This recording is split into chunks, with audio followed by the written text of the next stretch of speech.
¿Cómo pasamos del líquido azul a hablar abiertamente de la menstruación?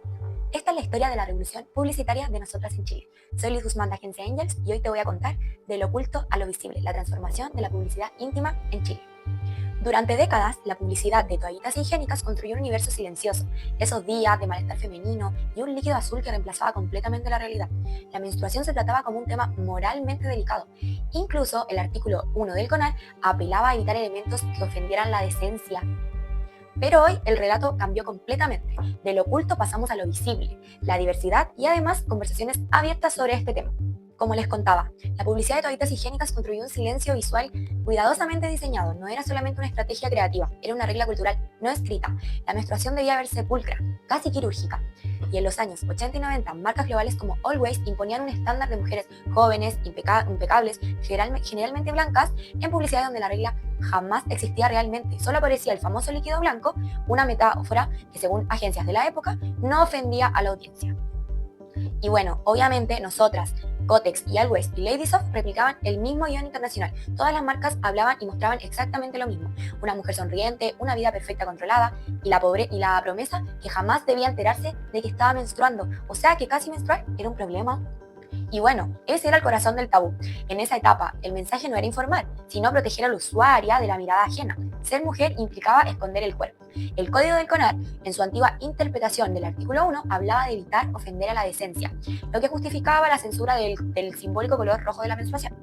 Mientras tanto, estudios del CERNAC advertían que esta estética reforzaba estereotipos de mujeres dóciles, perfectas y emocionalmente controladas. El mensaje subliminal de este era que menstruar debía hacerse sin que nadie lo notara.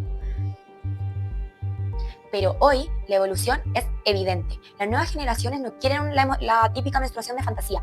Quieren información, inclusión y sobre todo la naturalidad y la verdad de la que es esta. Y en este reportaje vamos a analizar cómo nosotras ha acompañado este cambio, qué ha corregido y qué aún le falta por todavía mejorar.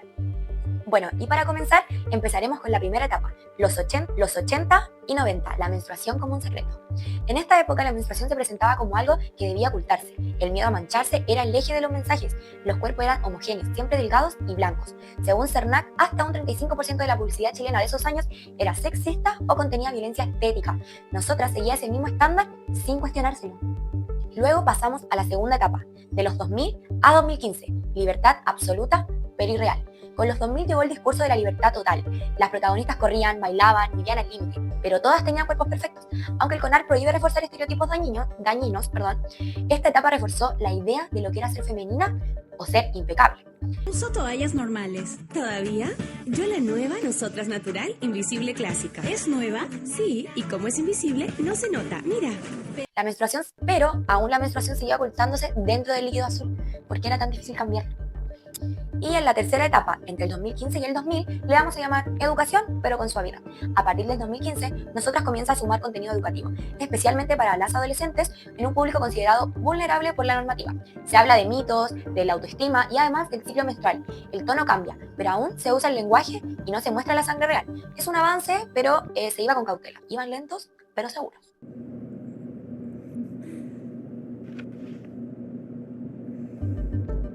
Parartefobia, miedo a esas grandes descargas. Y bueno, nuestra cuarta etapa sería el 2020 en adelante. Y le vamos a llamar un derribar tabúes, o un derriba tabúes. Le vamos a llamar así. Los movimientos feministas, las redes sociales y la demanda por las transparencias impulsaron a un cambio radical, a un cambio que todas necesitábamos. Nosotras ya no oculta nada, muestra diversidad, humor, testimonios reales, educación menstrual desde TikTok hasta Instagram. Y bueno, te cuento que uno de los hitos más comentados fue dolor por placer, donde se aborda la masturbación en el ciclo menstrual. ¿Riesgo ético? Sí. ¿Choque con el artículo 1 del CONAR? También. Pero la campaña se sostiene con el artículo 2, que respalda la no discriminación y la educación sexual no sensacionalista.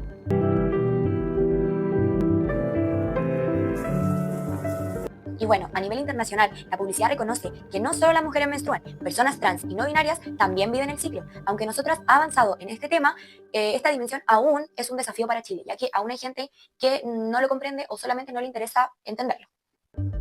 Bueno, y ahora te voy a contar un poquito de los análisis críticos. CONAR exige toda afirmación publicitaria sea verificable y no induzca al error. Durante los años 90 y 2000, la categoría completa, incluyendo nosotras, usó claims exagerados, como protección total y control absoluto del flujo. Y hoy la marca describe realmente tecnologías que funcionan, una información transparente, técnica y lo que acelera la publicidad veraz. También sabemos que tenemos que evitar expectativas irreales. El artículo 5 prohíbe crear expectativas imposibles. Por años la publicidad mostró mujeres que no sentían dolor, que no sentían hinchazón y que no se sentía cansancio. Hoy nosotras reduce esos riesgos, mostrando mujeres y cuerpos reales y testimonios que muestran la verdadera complejidad que nosotros pasamos en este ciclo, los dolores realmente que sentimos. Bueno, y también tenemos la no discriminación y no violencia simbólica. El artículo 2 del CONAR prohíbe estereotipos discriminatorios. Informes del CENAC muestran que un 32,6% de la publicidad sexista en Chile recae en la idealización extrema del cuerpo femenino. Cuerpos delgados, cuerpos altos, que no todas pertenecemos a ese tipo de cuerpos. Las campañas antiguas de nosotras encajaban a ese patrón. Las actuales incorporan pieles y tallas y edades realmente como son, y eso realmente es un avance real. Bueno, también tenemos la protección a menores y adolescentes. Niñas y adolescentes son un público realmente vulnerable. La normativa exige evitar manipulación emocional o sexualización, y nosotras cumple al entregar contenido pedagógico, hablar con claridad y promover la información sobre el ciclo de manera segura.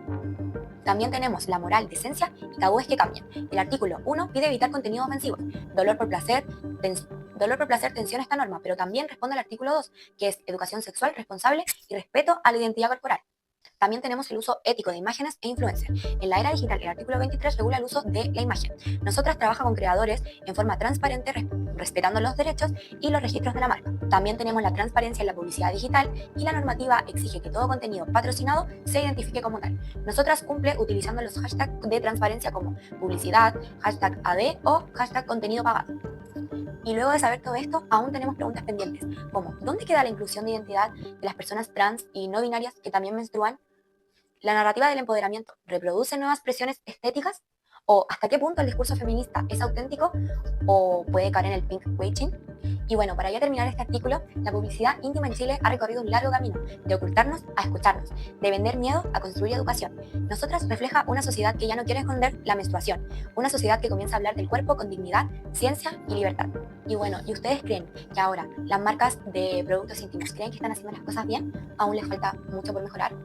Espero les haya servido nuestro reportaje y nos vemos en el próximo.